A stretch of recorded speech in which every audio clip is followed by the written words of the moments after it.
Okay, so I'm Willow. This is Tamate. Hello. We're going to talk to you today about things being on fire. We all get to play with a lot of awesome things all the time, but because technology is becoming ubiquitous, we get to deal with it in disaster, in revolution, and in crisis now. And it provides some really interesting problems. So, this talk is your disaster / crisis / revolution just got pwned. And these are your introductions. For people who are following on the Ustream, or not Ustream, what are we even, I don't know. Following the stream, or what have you, you can follow the presentation at bit.ly Telecomix guab. And you can also go there afterward and kind of go through. There's more information embedded in this than we're actually going to cover right now. And we'll keep updating it as more things come in. So, traditional response. Will you hit the button for me? I will hit the button for you. Yes. Okay, so traditional response in humanitarian stuff is super top-down, it's modular, but it's closed source because there's a lot. It takes a lot of money to get a satellite up into the air in order to make imagery. It takes a lot of money to deploy people. It takes a lot of people to train people. And so it ends up being closed source and very hierarchical. It's not very distributed. But it just works. Do the snap thing. Yes. Okay, next one. But because it just works, it seems sometimes like you're parachuting in. It's white dude in cape, right? You show up and you're like, I am here to save everything. Because you're saying what people need, how they're going to receive it, etc. But it also means that they've figured out some of the problems of how they work together and whatnot. Yeah, as we all know, there are hacktivists outside parachuting in at the moment in different crises and revolutions and anything. And an advantage of them is that they have opening lines of communication. They are open to the people who want to help. Don't know who have ever tried to help with a Red Cross, for example. It's very hard to get in. It is a closed system. And it's much more easy to work in activist groups. Well, at least not Telecomix, but others. And this is one of the big advantages. Everybody can follow, and they have different tools and different risks with these tools. So when Telecomix is offering a tool to people in Syria, for example, we tell them about the risks, what might happen. It might happen that you get tracked down, full stop. We tell the people, we transparent with the risks. It is very important to be transparent on risks, and the closed systems, the old groups, are mostly not. They're just there and helped, and then they go. We try to leave at least a contact where they can contact us, that people get informed what is happening afterwards. After they used our tools, for example. Is it still working? Is it still secure, for example? Yeah. So that did not work the way I wanted it to. Maybe? There we go. Okay. So because you are offering up new tools for people to use, there are things that we don't understand about them yet. So there are people who have done some of this wrong, so I have to look at it to remember where I'm at in the presentation. So crisis mapping is where someone who's on the ground can text in, or they can tweet, or they can post to Facebook, or they can do whatever they like. And that information is pulled into a database, and then it is parsed by volunteers to be translated, categorized, geolocated, and verified. And then that populates a map that first responders can use to figure out, well, what roads are closed, who's trapped where is there food, is there a generator somewhere, things like this. And that's awesome, except that you need to understand who is using the map. Do people who shouldn't have access to that have access to it? If you're talking about children being lost in a basement, or you found some kids in a basement, you don't just want to tell everyone. That's a very bad idea. And most people who do crisis response think everyone is altruistic as they are, and unfortunately it's not the case. And also, if no one is using the map, then you've just provided a false sense of response to the person who's texted in. and then maybe no one comes. Maybe you've just made a map, and then who cares? There's also the idea of crowdsourced volunteers in these, there's this huge deluge of information that happens because everyone's super excited to have a voice in disaster, crisis, revolution, what have you. But who's using that? Who has access to your data set? Yeah, it's very important if you have volunteers in your group that you build a web of trust. So there are people just jumping in, for example, in IRC and say, hey, I'd like to help. And I say, well, great, but who are you? Why? So what are your motives to help? Why do you choose our group to help? And who the fuck are you? This is a very important question. The question to ask, who are you? Yes, groups need to be open, transparent, but in case of a crisis, disaster, revolution, there are groups working. It is most times not possible to directly jump in while the group is working. This needs to be known that this just doesn't work. Groups need to find something else and to form. And it is very important that you don't give access to everyone just jumping in. We had a great example of bad software. It's archetype. There was a software. We got a mail at Telecomix from the Fluid Nexus crew. They said, hey, we have great software for activists. You should promote it for us because your work inspired us. And I was like, wait. The mail was reading like a catalog. And we did not do anything without them. There was a little hacker crew. Hey, Meredith. Who thought, okay, let's have a look at this tool. And they needed about 12 hours to destroy it completely. It was destroyed. And then they wrote a paper about it and sent it to them. Hey, guys, please have a look at these bugs. Well, the whole tool was a bug. And then they went, instead of saying thanks for pointing out these bugs, they were arguing. They said, no, it's secure, everything is fine. And the crew said, no, it's not. And then, as proved here in this paper. At the end, someone had to leave the Fluid Nexus crew, and it's still not back online. The software, well, there's a beta, but it says, do not use in the field on the webpage now. Before it said, hey, use us in the field, we are great software. So when you're doing software for crisis response, please do it open source. Give it to hackers, let them break the shit, and then repair it. Let them break again and repair again until it's really done. It is...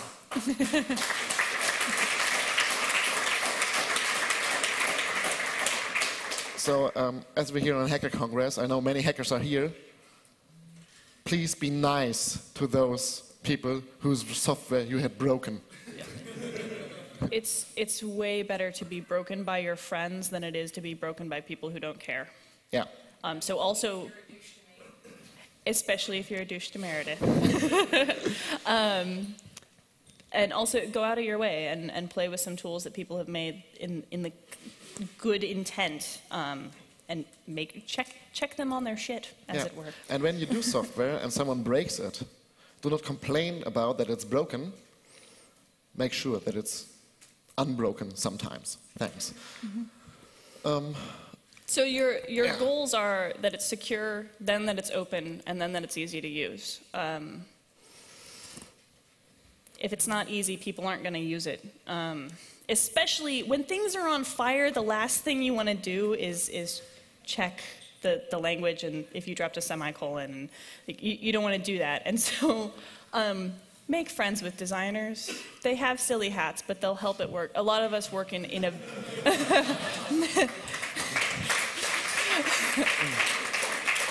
Yeah, at least no one on the ground likes to open up a terminal. No one likes this. They want just to click. Mm-hmm. And then it should work. So if you have configuration for your tool, don't make an expert mode. People consider themselves as experts. Every time.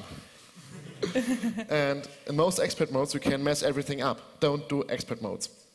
Please. Ask the designer how the UI should be, how should be your workflow, what could you do that people feel comfortable with the tool.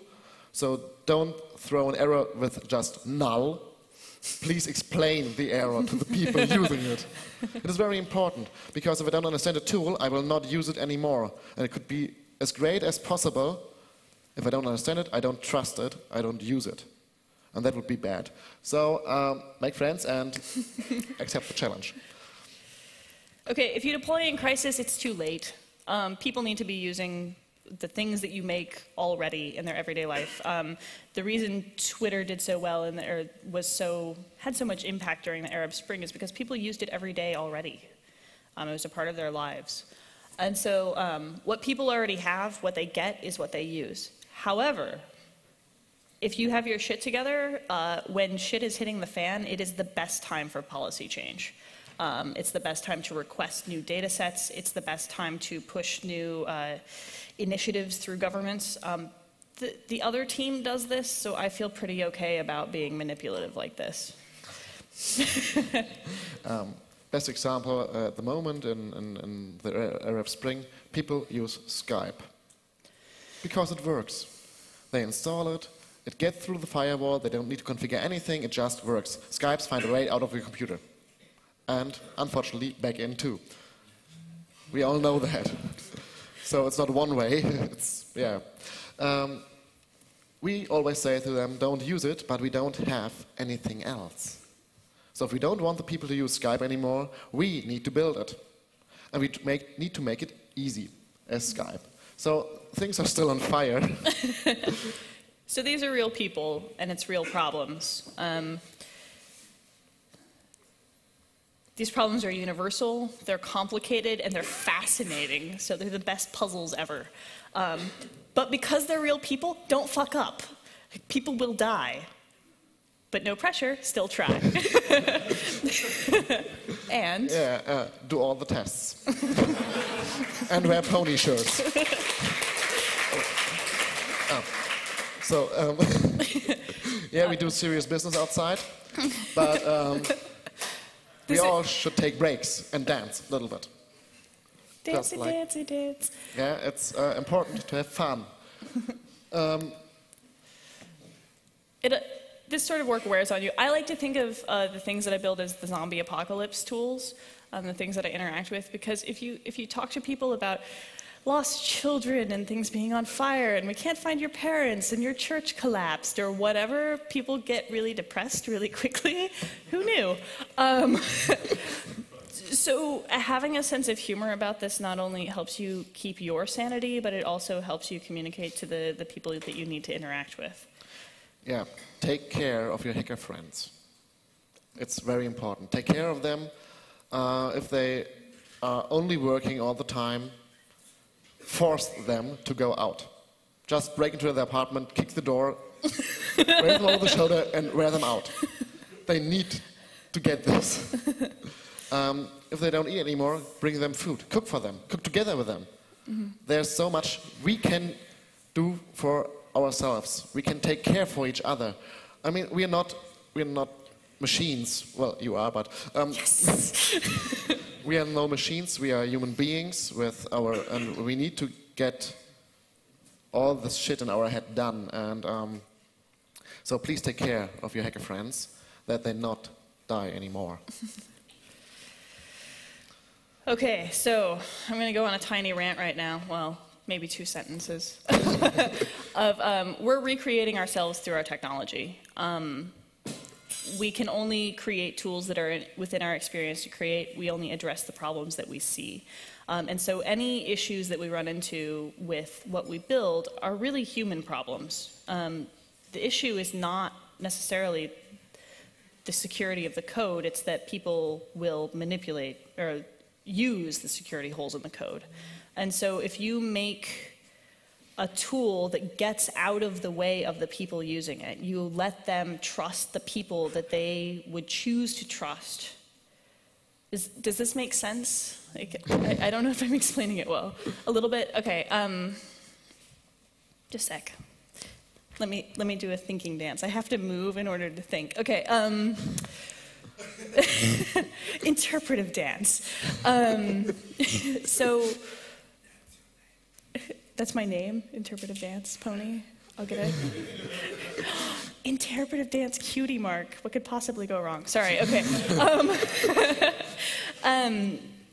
So people will have a good gut instinct about who they should trust anyway. And so if you're creating secure networks where people have the choice of trusting the folk that they would anyway, then you've made a good tool. If that is intercepted in some way, then you haven't. But the issue is not necessarily the technology itself, it's how people use it, which I think we all know, but it's good to say every once in a while. Tell me if I didn't make that clear. Is that, Fuck it, let's move on. All right, cool. Okay, the whole concept of open data and transparency on processes and how you work is, in fact, political. So parachuting in like the Red Cross is a political act. And there are other hackers who say, shut up and hack. So they see themselves not as political, and this is okay. Most people of us are political in a way, and some really just say technology is neutral and I don't care who's using it. But you can really, really work together. It's not exclusively that if someone's only a hacker and doesn't want to use it in a political way, that it can be used in a political way, and the other way around, of course. We want to have this discussed later on. But we'll do that later. Yeah. You can get involved, comma, bitches. We mean that. In the last months, we have seen, oh, there are people working and it's great, but no, I sit at home and don't do it. Anybody can do it. Form your own groups. Help people get things done. Help people on the streets. Help people locally. Help to solve their technical problems and, yeah, get involved. I mean, it's very easy. Do one thing well, then evolve to more things. And people will get your name. They will listen up if you say something, and they will ask you for help. So you did one thing well, then do well again. And again, and again, and again. You cannot expect that people on the ground will just trust you because you're there. Telecomix now gets contacted by people on the ground. When we started earlier this year, we needed to contact them. So this all can change in a group. And if you have done well again, you can eat cake, but not before. Also, document and communicate. If you don't document, no one cares. They're not going to be able to care. And if you don't communicate, no one will know. Again, obvious, but still needs to be stated. Also, test and play. There's something coming up called, well, let's go in order. No, fuck it. Okay.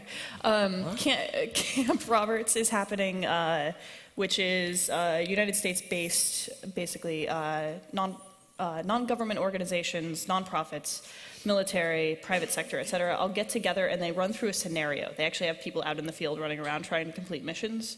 It's like, find this thing, and it's an adult scavenger hunt, and it's awesome. And they see how all their tools are interacting and what people can learn from each other and what the next steps are of integration, and et cetera. But this time, they've learned that there's a term called red teaming. There's progress. And so if you want to participate remotely and either attack or defend, those are the dates. Get in touch with me, and it will be super happy fun times. Yeah. On the other hand, there are, for example, random hacks of kindness. I'm sure you heard about that. This is great. People on the ground say what they need, and this will be done. It's twice a year, where people gather in, I think, 27 cities all over the world, for example, here in Berlin, and hack together the shit which is needed. And then it's documented, it's released, and people on the ground know that they can trust these tools because they requested these tools. It is really nice to help, and random hacks of kindness is a very good point to start, to see what is needed on the ground, how can I contribute to that, and yeah, so get informed about that. It's very, very great and important to help there. And then there's the breakfast. And Random Hacks is only 2 days long, so it's a minimal commitment if you want to kind of go get your toes wet. Breakfast, so in the spirit of breaking something before eating breakfast, but drinking a lot of mate in the meantime, next weekend, so the day of the 7th, I think, we're going to be at Seabase, and in the spirit of quick exploits. So come and do an exploit, and then we will feed you. Yeah, I guess that's it. So again, with the internets and the follow-up, and we'll do that thing. Yeah. So when you do something, when you contribute or whatever, stay open. It is common, meanwhile, in the hacker scene that we do not talk about what we have done on great things. But it is important. Because if you tell that you're doing great things and help people, others may see, hey, I can do that too. And other people who need help will see, hey, these guys can do this, or these guys can do this. So stay open. Stay open for other hackers. Stay open for people who are in need, and stay open for the problems. This is important. Stay open for the problems. Don't make the solution for a problem which doesn't exist. We very often do this. So there's a great tool, but no one has this fucking problem. Yeah. So to get involved, you can do epic shit. Telecomix is doing this via IRC. They coordinate themselves. There are many links outside in the wild where you can find how we're working. You can try to get into Telecomix, which is unfortunately not that easy, as, well, we try hard, but it's not that easy. On the other hand, you may take the design pattern and make your own group, which is like Telecomix, with even a cooler name, maybe. What do you guys do? Huh? If anyone here doesn't know what you do, what does Telecomix do? Yeah, what did we do? We started, well, as a political body and evolved to an activist group. Now we do merchandise with activists together. You can buy shirts. In the Arab Spring, it started for us with Egypt, and we provided modem landlines to the Egyptians when the net was shut down by Mubarak. Now, in Syria, we released the log files of the blue code routers to show the world what is happening there. We help people to circumvent surveillance and censorship. So, and these are things you guys can do. Everyone who is a little bit a hacker can do this. Just talk to the people, be there for them, listen to their shit, give the shit to the media, get out photos, videos, whatever, and release it to the wild. This is what we're doing the whole day. We talk to people on the ground, and that's it. We are there for them. And they can share their thoughts, their ideas, their fears. And this is why we, on the other hand, need people we can talk to take care of ourselves. So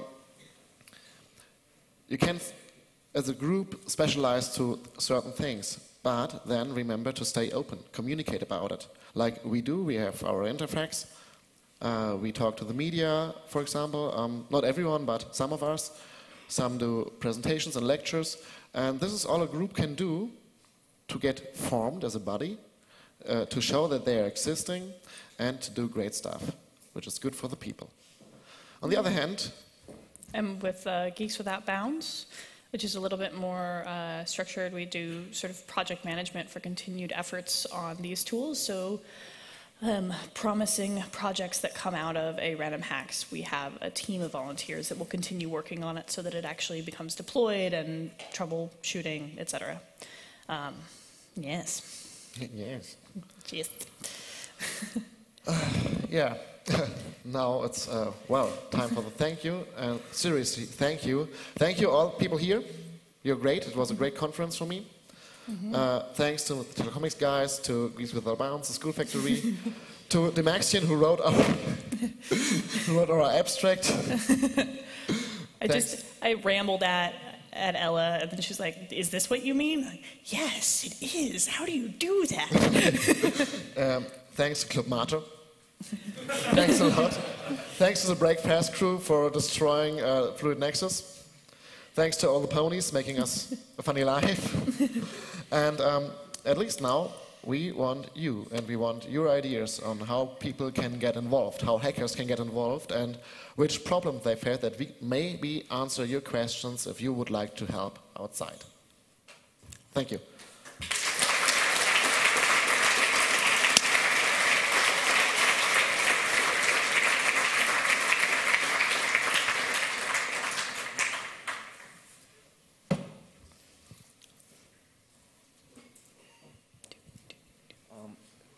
Can you talk a bit about sustainability? So how do you get Geeks to show up on the 5th meetup and a year later, and you know, how do you get over the hype and actually start doing stuff in the long run?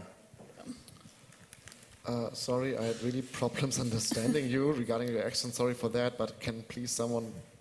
The question was, how do you make sure that people who get involved will stay involved over a longer time? Oh, so you have thanks. a chance to plan things. Well, this is not that easy. At Telecomix, it's a kind of identification with the system Telecomix. You cannot plan in the long term. So you need to reform every time we do an action. At the moment, when we started with Syria, we had other people than now involved in this case, because people jump in, help a little bit, and then jump out. This happens, and this is okay, because we are open. We can process this. Some of us now, since the beginning with Telecomix, which is quite a long time now, so this is in a way a kind of core team, and they try to get people involved and to talk to them. So at least we're never sure if there is something coming up, if there are enough manpower to do this. This is a flaw in our design pattern of our activists group. We're working on that flaw, but yeah, like every good bug fix, it needs time. I found that doing regular, like once a month meetups work out well. If you do more often, at least in Pacific Northwest, people don't go because they figure they'll go next time. It really helps to get people in the field, actually to experience what it is that they're addressing, because then it becomes a part of their life. But the main thing for continued engagement is making sure people don't burn out. It's a really hard thing to tell people to go and sleep when things are really bad. So like right after Christchurch, we still don't know what all is going on. There are still all these people missing, and we still had shifts set up, and it was mandated you get off of the chat and you go and sleep. Because if you're exhausted, you're no help to anyone, and then you burn out, and then the next time a disaster or what have you hits, you remember how awful it was for you, and you don't want to do it. And so making sure that you are taking care of yourself is absolutely necessary.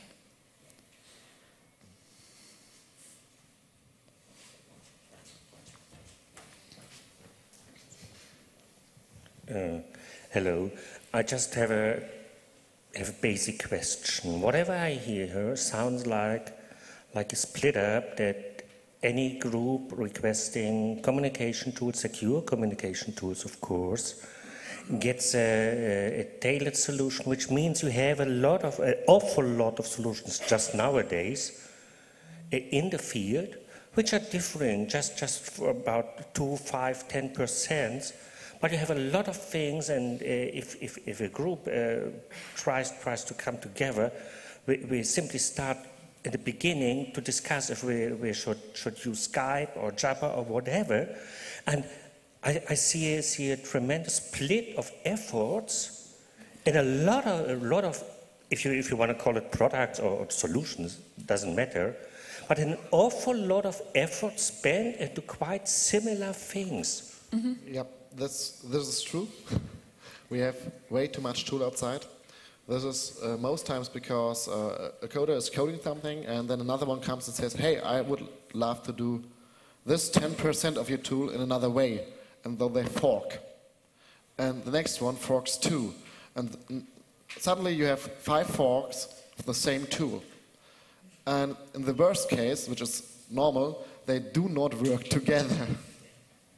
So when you're doing tools and you find other people tools which are nearly doing the same, and it's just 90% of what you would like to do or what you do, please keep the 90% and keep it working, and don't fork it because of 10%, which are most times not that important.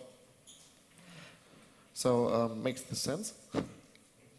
Yeah, it looks like. Great. That's one of the cases where it's also really nice to have someone with field experience helping to guide things.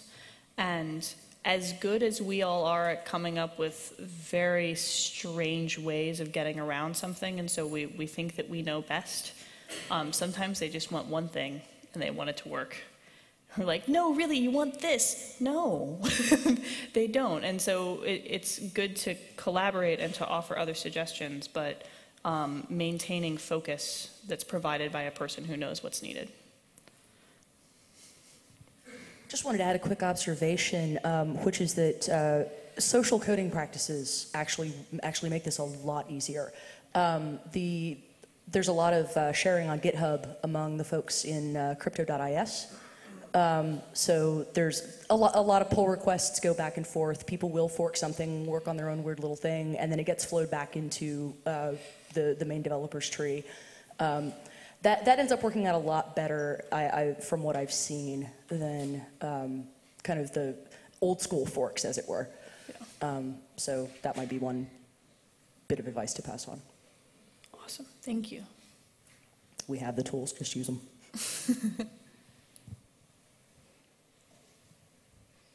Assume I got a tool that might be useful to the people on the ground. How can I get in touch with them? How can I find out if it is really that useful as I think it is? Something like Camp Robots, for example, where they test tools, where they have different situations which might happen on the ground, are replayed, and where you can contribute even from here. On the other hand, well, the beginning is not that easy. You need to make contact to people.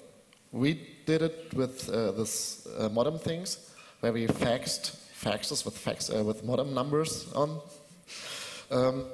And now people contact us. So do well, evolve, do well again, and then eat the cake. It is very much still a who do you know, because the trust-based models are, we've actually sat down and had a beer together, and so I trust you, so I trust your organization, things like that. I'm happy to play organic chat client, and if you tell me the things that you're working on, or sort of, I'll try to put you in touch with the best person I know that you should talk to. But it's not a very, like, it's the best system, and yet it's not at all. Oh, there in the back.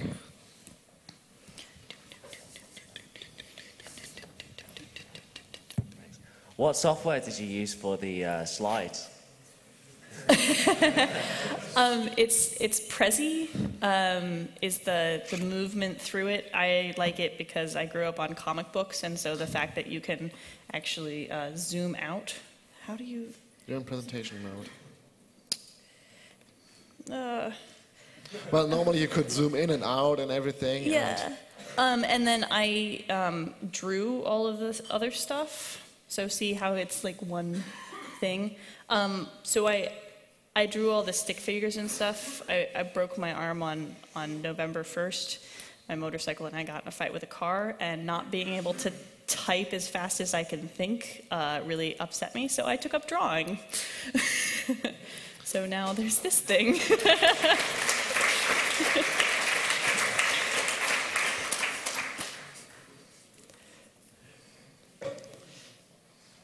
If that's not clear, raise your hand if you have a question. You had a slide you wanted to have discussed, right? Yeah. Wow, where was it? Oh, yeah. I can get us. It was about, this topic. We asked you earlier that we want to discuss this topic, so I hope you all have thought about that. And I'm sure you all remember. Yeah. So, hacking is a political act. Hacking is way more political than most people think, or on the other hand, no, it is not. And it is important for us, for our work, to to know how the hackers feel about these both theses, that we can deal with it. That people who are working with people on the ground know in which way they need to ask and which kind of software they might expect. So, any comments, remarks on that? I would be happy to hear them.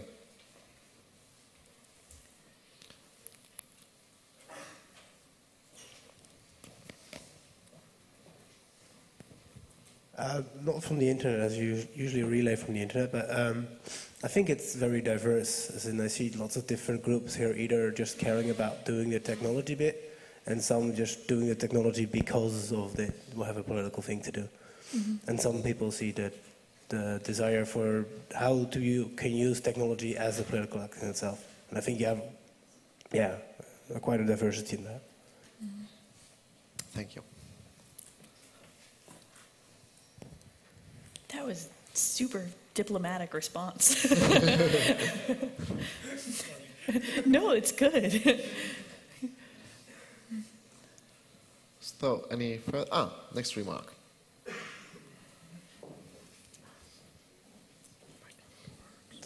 I think if you make political decisions, then those, of course, will influence how your tool needs to be designed. And during the Castor protests against the nuclear waste transport in northern Germany, which is something that happens every year for 15 years now, just for people who are not familiar with it, there is a tool called Castor Ticker, which was basically like a Twitter feed on its own webpage. So it's a tool used to dispatch short messages with links and location data for where stuff was happening, where people were needed. And they had this one really strange and really funny message where they said that they were working on the DNS problems that had arisen for an IP range used by the police. So the way that I think people were meant to understand it was that they had shut out police DNS ranges from using the tool, which must have made quite an impact because police were known to use this tool and to find it more reliable than their own internal ways of communication, you know, radio messages, because those are all top down and known to be really slow. And so on the one hand, this is a hacking decision, you know, to shut out an IP range is a technical problem, but on the other hand, of course, it was based on the political factor of we do not want police, in this case, to be able to access this information. So these questions, you know, they kind of influence each other. And if you program a tool, you have to think about, could I possibly want to exclude people from using this tool, like the military in some case, or like government agencies? So you might leave some space for political decisions, even though you don't want to make them. I'm hoping that some of the tools that are coming out that are inherently transparent and inherently node structure will be subtly disruptive to all of these top-down systems, because people look at them and they don't know how to use them, and just by learning how to use them, they learn the values of transparency. That makes me happy in certain ways. That's okay. How do you manage the tension that exists here between having tools that, for example, need to interact with military structures or police structures, like the classic example is crisis mapping, and tools that want to be kind of, you know, sort of oppositional to authority, kind of oppositional to hierarchies? Like, how can you build relationships with those communities while also trying to kind of work around these sort of bad aspects of them? Well, at least tools like crisis mapping have, well, a merit in the law. The merit is that anybody can see where is something going on. After a disaster, like an earthquake, tsunami, whatever, this is great. This is helping everyone.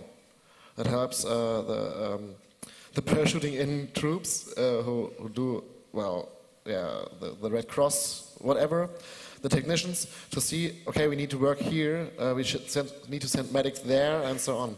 In a revolution, I would not suggest to use such a tool.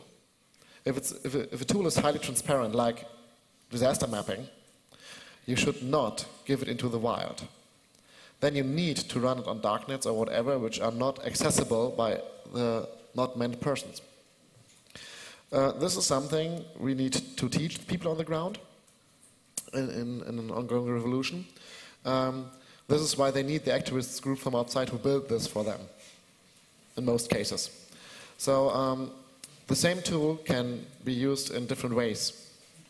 And it is very important that people who are on the ground and find a tool somewhere on the net, that they understand that this is not meant to be used in a revolution, for example. But I think this should be a little disclaimer somewhere in big red letters on the screen. Do not use in case of revolution. Something like this. Like Facebook, maybe? You see, Facebook is, well, a walled garden, we know that. It is easy to use. It is very easy to use. It is, in a way, not secure for people. It is way too complicated to use in cases of privacy issues, but it is the best that people have. We haven't built till now something better or something same easy for them. So they use what they have. And we can complain as long as we want, we just do not build better tools for them. So they will use what they have. For the people who know it, it wouldn't be a surprise, but I didn't think that it could work to control who is using your data, because of, well, digital rights management is just bullshit.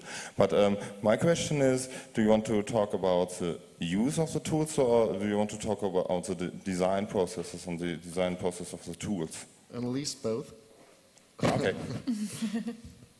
There was another question. Yeah, I just was wondering how the thing about don't use for revolution, but like using the tools, use other tools or tools differently when you have a revolution, line up with working together with military organizations like at Camp Roberts. Okay, so when you're dealing with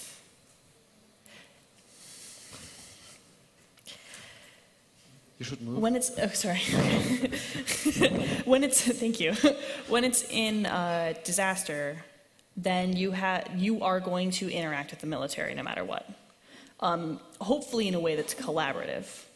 In revolution, you're also going to interact with the military no matter what, but in a different way. And so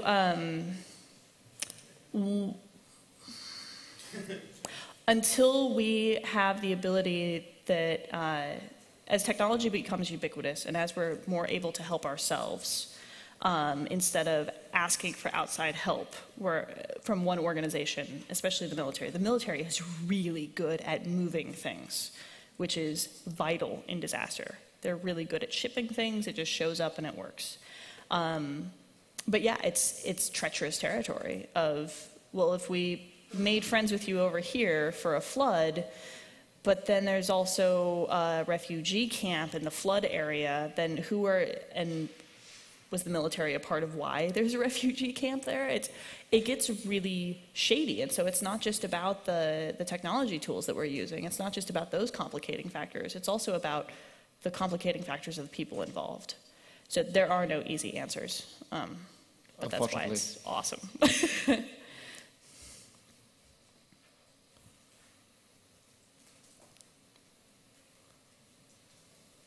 Okay, first is Johnny. I think we should finish. Awesome. So, yeah, thanks a lot for being here, for listening to us, for giving us input. I hope you enjoyed our talk a little bit with the snaps and everything. Have a good last day here at the Congress, and see you all next year.